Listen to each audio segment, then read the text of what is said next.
Nakapag-Pineapple Dam Shingmon Reservoir na bang lahat? Hi everyone! I hope you're doing well today. Bumalik nga pala ako dito for the third time and nagulat talaga ako nung makita ko ang taas na ng tubig. Hindi talaga gaya ng dati nung pumunta kami dito na pwede pa kaming maglatag. Or siguro dahil maulan nung pumunta kami dito. At hindi ko rin nakita yung mga tropa kong unggoy na kung saan dati ay naghahabulan pa kami. Anyway, sa mga gustong pumunta dito, ito ang inyong guide on how to get here. Ang starting point natin is Chunwan MTR Station, Exit B.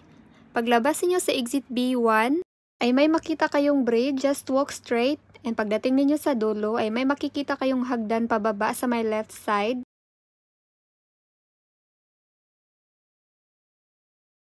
Use the stairs going down and i-follow niyo lang tong video papunta sa mini bus stop.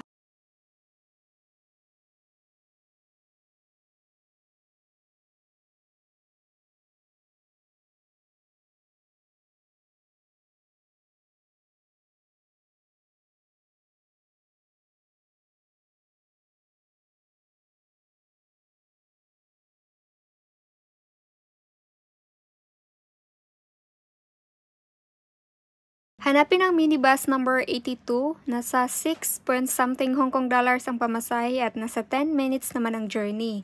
At baba kayo sa last stop. At pagdating ninyo dito guys, just use the stairs going up and i-follow nyo lang yung daan, wala namang ibang daan doon sa taas.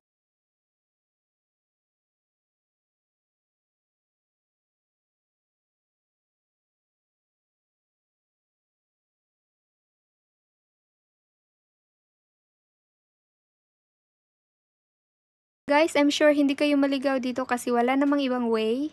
And then pagdating ninyo dito ay may makikita kayong mataas na hagdan.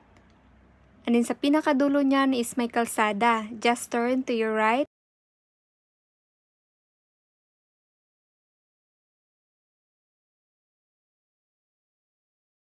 Andito guys, may makikita kayong magandang spot to take a pictures. And after nyan is may makikita na naman kayong sign at dito na kayo papasok.